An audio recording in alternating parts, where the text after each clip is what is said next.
वंदे मातरम एक ऐसा कि जो कि देश को एक रखने का काम कर रहा है, वो आज गाया गया है बंगाल के अंदर, जो कि बैन था, किसी भी स्कूल में नहीं गाया जा रहा था। पूरे भारत के अंदर, पूरे दिल्ली के अंदर हर जगह वंदे मातरम गाया जा रहा। उसके बाद दूसरी चीज़, जब बंगाल के अंदर अभी जो रिजीम चेंज हुआ, रिजीम चेंज होने के बाद क्या हुआ कि देखिए, जो तस्करी, मानव तस्करी हो, पशु तस्करी हो, या फिर जो शिक्षक जो घोटाला हुआ, उन पर किसी विपक्षी ये आप कोई आवाज़ नहीं आई। आपने सुनी भी नहीं होगी कि कोई विपक्षी ये दल बोला हो कि शिक्षक भर्ती में घोटाला हुआ, क्योंकि ये मुद्दे नहीं है इनके। इनको अपनी पार्टी चमकानी है, अपनी पॉलिटिक्स चमकानी है, लेकिन जो राष्ट्र के हित के मुद्दे हैं उन पर कोई बात नहीं करेगा। ना इन्होंने, आप देखा आपने डिबेट में कुछ बोला अब किसी ने, लेकिन हाँ ये पार्टी वो पार्टी, लेकिन राष्ट्र के मुद्दे कहाँ, राष्ट्र कहाँ।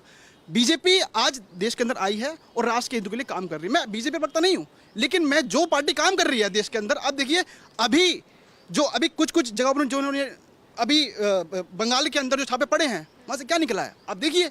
आप रिपोर्टर हैं, आपको पता होगा कि ऐसे अड्डों पर उन्होंने छापा मारा है जहाँ पर, हाँ सुना सकते हैं, हाँ सुना दीजिए आप। ठीक है, सुना वंदे मातरम। आप, मैं पूछ रहा था, सुना दीजिए के साथ गाएंगे? नहीं सुन लीजिए भाई, मैं सम्मान आप में इनके खड़ा हूं। साथ नहीं, मैं सम्मान में खड़ा हूँ, मैं सम्मान में खड़ा हूँ, मैं सम्मान में खड़ा हूँ। मेरे देश का राष्ट्रगीत है, प्रोटोकॉल के तहत हाजी नाजिम खान सम्मान में खड़ा तो हाजी नाजिम को गाने में क्या एतराज? भाई। इन्होंने 1896 तो हाजी नाजिम को गाने भाई में बंकिम चटर्जी की बात करी, रविंद्रनाथ टैगोर जी की भी बात कर सकते थे भाई। मेरे देश का राष्ट्रगीत है। राष्ट्रगान गाते कि नहीं हाजी नाजिम जी? आपने बंकिम चटर्जी का भी जिक्र करा, हाजी नाजिम जी राष्ट्रगान भी बात करता हूँ बिल्कुल भाई, राष्ट्रगान भी गाता हूँ मैं। राष्ट्रगीत से क्या एतराज? राष्ट्रगीत से हम लोगों को कोई दिक्कत परेशानी नहीं है। हमारे ये आपके साथ गा रहे हैं, आप ये गा रहे हैं, आप इनके साथ। मैं तो कहता हूँ कि एक बार थोड़ा सा सुना तो दीजिए। मैं इनके साथ साथ गुनगुनाना शुरू कीजिए। नहीं, मैं गाऊंगा, दोनों गाऊंगा, आप मेरे साथ गाएंगे। भाई अब बता दीजिए, अभी इन्होंने कहा कि राष्ट्रगीत के बारे में, अब मैंने 2 बात कह दी तो ये कह रहे कि सुना दीजिए। भाई आप लोग आप साथ नहीं सुना सकते भाई, आप सुनाइए तो सही। ये लक्षण है इंडी गठबंधन के। आप अपने आप को इंडी गठबंधन का घटक कर रहे हैं, लेकिन राष्ट्रगीत, कांग्रेस को तो कोई एतराज नहीं, राष्ट्रगान नहीं गाएंगे। समाजवादी पार्टी को भी कोई एतराज नहीं राष्ट्रगीत देखिए, से। मैं बताऊं कि राष्ट्रगीत से कोई एतराज नहीं है हमें। सबसे बड़ी बात जो है, मैंने कहा कि बीजेपी के लोग अभी हमारे साथी कह रहे थे मुद्दे भटकाने की बात, अभी इन्होंने कहा तस्करी की बात कर रहे थे। इसी उत्तर प्रदेश के अंदर सर आज के मुद्दे पर आ जाओ, विपक्षी एकजुटता है, एकदम है। मैंने बता दिया मैडम, मैसेज क्लियर है एकदम 100%। मैं बता, चलिए बात खत्म हो गई। देखिए, शामिल कर लूं फिर? 2 बातें हैं आज की डेट में। एक तो हम वेस्ट बंगाल के बारे में बात कर रहे हैं और हम विपक्षी एकता के बारे में बात कर रहे हैं। वेस्ट बंगाल में जो हुआ है अभिषेक बनर्जी के साथ या कल्याण बनर्जी के साथ, ये तुरंत से इल्ज़ाम लगा दिया कि ये भाजपा प्रायोजित है। ठीक है, छूटते ही 2021 में 6 भाजपा कार्यकर्ता मरे थे पोस्ट पोल चुनाव के बाद, और 100 से ऊपर लोग घायल हुए, बलात्कार हुए, विस्थापित हुए। क्या क्या हुआ उस समय, इसी टीएमसी ने ये कह के पल्ला झाड़ दिया कि ये तो पब्लिक का गुस्सा है, हमारा कोई रोल प्ले नहीं है। लेकिन आज जब उनके साथ होता है तो बड़ी सफाई से वो उठा के बीजेपी पे डाल देते हैं। आज वो ये क्यों नहीं सोच पाते या कह पाते कि ये पब्लिक का गुस्सा है, क्योंकि वो पॉलिटिकली उनको सूट नहीं करता। तो वेस्ट बंगाल का कंडीशन तो अभी फिलहाल ये है। अब हम आते हैं विपक्षी एकता के ऊपर। ये जो इंडी गठबंधन है, भाई साहब को बुरा लगता है कि इसको इंडिया क्यों नहीं कहते। मैं हर मंच से इसका विरोध करता हूँ कि इंडिया 150 करोड़ है, ये 150 लोगों का बंच इंडिया नहीं है। ये इंडी अलायंस है। ए का मतलब अलायंस होता है, उसके पहले इंडी आता है। तो शब्दता ये बिल्कुल सही है, इंडी अलायंस कहने में कोई हर्ज नहीं है। उसके जो रचयिता थे वो कौन थे, सूत्रधार कौन थे? नीतीश कुमार, जिन्होंने आगे बढ़ के इंडी गठबंधन बनाया था। जब वही खुद निकल के चले गए तो काहे का इंडी गठबंधन। अब आइए आप एक बात को बहुत अच्छे से समझिए, इंडी गठबंधन का सबसे कॉमन पार्टी कौन है जो हर एक स्टेट में प्रेजेंट है? कांग्रेस। कांग्रेस को हर स्टेट की अपनी पार्टियों ने अपने जगह छोटा भाई बना के रखा हुआ है। तो जो हर स्टेट में छोटा भाई है और वो कॉमन फैक्टर है, तो क्या ही इंडी गठबंधन को चला लेगा? बीजेपी के बारे में कहते हैं अपने छोटे भाइयों को, बड़े भाइयों को छोटा कर गए, खुद बड़ा बन गए। भाई साहब, उसके पीछे क्रोनोलॉजी समझिए। बीजेपी दिन रात बड़ी हो रही है, तो जो उनके पहले बड़े भाई क्षेत्रीय पार्टी में हुआ करते थे, वो धीरे धीरे अपने आप ही स्वतः छोटे होते चले जा रहे हैं। कोई उनको छोटा कर नहीं रहा है। बीजेपी का कद बड़ा हो रहा है तो बगल में जो यहाँ था वो ऑटोमेटिक अब छोटा दिखने लगा है, और रिजल्ट में भी दिखने लगा है। कोई किसी को बर्बाद करेगा या ना करेगा, इल्ज़ाम लगाना बहुत अच्छी बात है, क्योंकि आप अपोजिशन में इल्ज़ाम लगाएंगे, लगाना चाहिए, लेकिन कम से कम लॉजिकल इल्ज़ाम लगाइए जो पब्लिक के समझ में आसानी से आ सके। अब आप आगे अपना बात बता सकते हो, जो भी मेरी बात खत्म।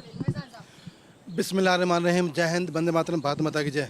पूजा जी, आपका जो आज का जो मुद्दा है, पश्चिम बंगाल से ममता हारी हैं और विपक्षी गठबंधन या इंडी गठबंधन एकजुट हो रहा है। होना चाहिए। उनके पीछे मंशा क्या है, उसके पीछे उनकी कार्यप्रणाली क्या है? अगर इकट्ठा हो रहा है पश्चिम बंगाल हार के बाद में, तो शायद बांग्लादेशी रोहिंग्या को रोकने के लिए हो रहा है, घुसपैठ के लिए हो रहा है, गौ तस्करी बताया तो जनहित के लिए मैं बता मुझे बोलने दो ना। क्या वो जो गौ तस्करी हो रही थी उसके लिए हो रहा है, रोकने के लिए हो रहा है? जो हमारे देश के अंदर हमारे अधिकारी उन रोहिंग्या बांग्लादेशियों का आधार कार्ड बनाते थे या उनके उसके लिए हो रहा है, या जो पैन कार्ड बनाते थे उसके लिए हो रहा है, जो ड्राइविंग लाइसेंस बनाते थे उसके लिए हो रहा है, जो झुग्गी डलवाते थे उसके लिए गठबंधन हो रहा है? ये गठबंधन हो कैसे रहा है? ये तो तय करना पड़ेगा कि पश्चिम बंगाल। एक लाइन में जवाब है, इसे गठबंधन इसलिए हो रहा है कि बहुत दिन से कुर्सी पर नहीं बैठे हैं, अब बैठने दो यार, बहुत हो गया। चलो, इसलिए गठबंधन। मेरा मानना यह है कि जो देश के मुद्दे हैं क्या उसके लिए गठबंधन हो रहा है या फिर अपनी लालच की कुर्सी बचाने के लिए गठबंधन हो रहा है? मैं तो कहता हूँ प्रधानमंत्री और गृह मंत्री साहब से, आज पश्चिम बंगाल में सरकार आपकी है, दिल्ली में सरकार आपकी है, आप एक ऐसा कानून बनाएं जो घुसपैठिए आते हैं अंदर उनके ऊपर NSA NPA लगाए जाए, और जो लोग उनके दस्तावेज बनवाते हैं, जो लोग उनको मकान देते हैं, जो लोग उनको घुसपैठ कर लाते हैं, उनके ऊपर भी NSA NPA लगा दिया जाए, जिससे कि यह राड़े कट जाए। दूसरी बात, अभी सपा के प्रवक्ता युवा हैं, कह रहे थे हम रथ रोकेंगे। भाजपा का रथ पर वो राम का रथ है, 22 राज्यों में रोक नहीं पाए, 22 राज्यों में। हाँ, जनता चला रही है, जनता चला रही है, जनता ने नकारा आपको, जनता ने धुतकारा आपको, जनता ने आपको आईना दिखाया है कि राम भक्तों के मारने वालों, क्या राम भक्तों का रोक दिखा सकते हो? जो राम भक्तों को मारेगा, राम भक्तों की गोली चलाएगा, राम रोक सकता है? नहीं रोक सकता। उसके अंदर सच्चा प्रधान सेवक, इस धरती माँ का बेटा, सिपाही, राष्ट्र सेवक बैठा हुआ है, उसको रथ के रोकने के लिए कृष्ण जी को अवतार लेना पड़ेगा। और वो आज इनके कहीं दिखता नहीं है। कृष्ण जी की न छवि दिखती, न छाया दिखती, न संस्कार दिखते हैं, न संस्कृति दिखती। कैसे रोक पाएंगे? रही बात, लालची घोड़े हैं ये। दिल्ली में गठबंधन होता है तो पंजाब में टूट जाता है, यूपी में होता है तो फिर पश्चिम बंगाल में टूट जाता है। और सुनो पूजा जी, मित्रता गठबंधन इसे कहते हैं जो सुख दुख में साथ हो, जो हर समय साथ हो।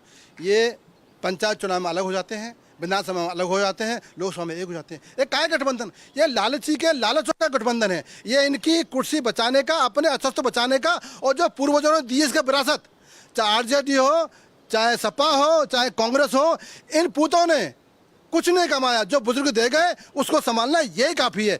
आप जनता के बीच जाओ ना, किसने मना किया है? आप उठाओ रोहिंग्या का मुद्दा, आप उठाओ बांग्लादेश का मुद्दा, आप उठाओ बेरोजगारी का मुद्दा, आप उठाओ कि जमीन घुसा रखी है हमारी, आप उठाओ कि धर्म के नाम पर मारे जा रहे हैं, आप उठाओ। क्यों उठाते? नहीं उठाएंगे क्योंकि इनको सूट करता ही नहीं है, इनको सूट करेगा ही नहीं। सबका जवाब एक एक करके दूंगा। अभी हमारे साथी बांग्लादेशी रोहिंग्यों की बात कर रहे थे, बांग्लादेशी रोहिंग्यों की बात कर रहे थे। इनसे जरा पूछिए, पढ़े लिखे आदमी तो होंगे यहाँ खड़े हैं। तो मैं एक बात पूछना चाहता हूँ, मुझे बताइए ना, मैं सवाल मैं इसीलिए पूछ रहा हूँ ना, अगर पढ़े लिखे सही से होते तो बांग्लादेशी रोहिंग्यों का जो मामला है वो सेंट्रल गवर्नमेंट का मामला है। आज मैं पूछना चाहता हूँ, ये जो हमारे महामानव की सरकार है, पिछले 12 सालों से है, पिछले 12 सालों में आपने कितने लोगों को जो बाहर भेजा है, कितने घुसपैठियों को बाहर भेजा है? मनमोहन सिंह की सरकार 2004 से लेकर 14 तक 1,52,000 लोगों को बाहर भेजने का काम किया, और ये भाजपाई 1,52,000 का आंकड़ा बिल्कुल गलत है। बिल्कुल दूसरी आपको बताएं, ममता बनर्जी ने बयान दिया, जो भी आएगा उसको मैं आधार कार्ड दूंगा। आज का मुद्दा ये नहीं है सर। मेरी बात आ जाने दो। देखिए, अब एक सवाल इनसे जरा पूछो, जनता भी, आप कम से कम दर्शक भी समझ पावे। पब्लिक के पास जा रही हूँ, क्या कहेगी पब्लिक जी? विपक्षी एकजुट